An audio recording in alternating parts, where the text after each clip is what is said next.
qiyinchiliklarda, pulsizliklarda yashayotgan insonlar pullarini ko'p bo'lishini xohlashadi, boy bo'lishini xohlashadi, yaxshi yashashni xohlashadi. Lekin xohlagan orzulariga erisholmayapti. Bunaqa odamlarning miyasida nima deb o'ylaydi? Pul topish qiyin, katta pul faqat harom yo'l bilan topsa bo'ladi. Ko'p pul topish uchun tinmasdan ishlash kerak. Pul iflos narsa, pulsiz ham baxtli bo'lsa bo'ladi va hokazo. Lekin bu faqat sizning tushunchalaringiz.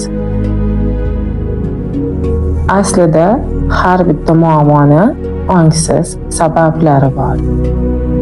Kelinglar sizlar bilan test diagnostika qilib, nimaga boy bo'lmayotganimizni tekshirib olamiz.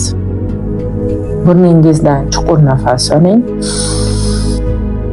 va og'zingizdan chiqaring. Ko'zlaringizni yuming. Va yana bir marta burningizdan chuqur nafas oling. Va og'zingizdan chiqaring. Va butun e'tiboringizni tanangizga va hissiyotlaringizga e'tibor bering.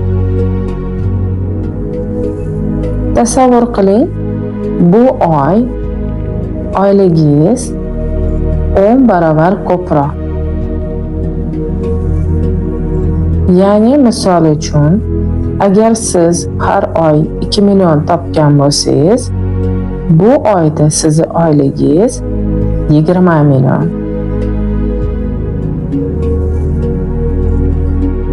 Va oylik oladigan kuningiz keldi. Siz o'sha pulni oldingiz, uyingizga keldingiz. Shu paytda qo'lingizda 20 million pul turganda hissiyotlaringizga e'tibor bering. Bu holatda siz ichingizda qanaqa hissiyotlar o'tyapti?